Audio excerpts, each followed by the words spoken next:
Hello, good morning. Work mode na tayo guys. Early in the morning. Mga ano pa lang siguro oras dito is 5:25 AM. Alas 4 ako nagigising guys. Kasi maagang nagigising yung amo naming matanda. Nagkakape, tumatambay, mag-gym sa baba. Tapos, ako naman, hinahanda ko itong mga pang breakfast niya. Habang di pa siya tulog para maaga na rin akong makapag-breakfast. Timing yun kapag nakatapos na siyang mag-gym. Nakahanda na yung pang-breakfast niya. And tapos na rin akong mag-breakfast. Ganyan ang OFW life guys, hindi basta-basta. Siyempre, sinasahuran tayo guys.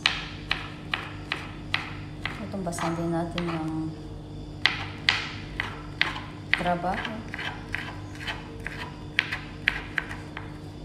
Anyway, kahit ano pa man ang nature ng ating work, marangal na trabaho ito guys. Kailangan natin pagtiyagaan, pagsikapan at mahalin para sa ating mga mahal sa buhay.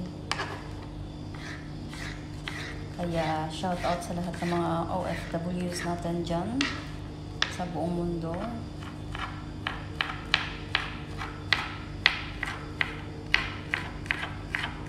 Taste lang guys.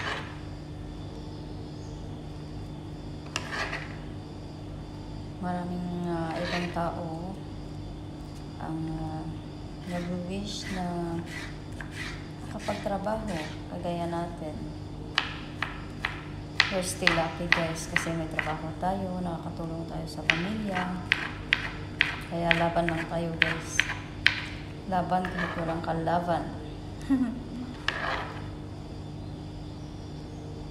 Shout out pili sa tanan ng mga Ilonggas dira no. Wow, agang banwa pa tayo guys. Ako lang gali. Agang banwa pa kaya guys. Yung kamot matag mga lamas-lamas sa mga lutoan natin guys no. Para hindi ta matambakan sa work. Para aga pa, temprano pa. Hayahay na din hayahay na din kita. Oh, hayahay good.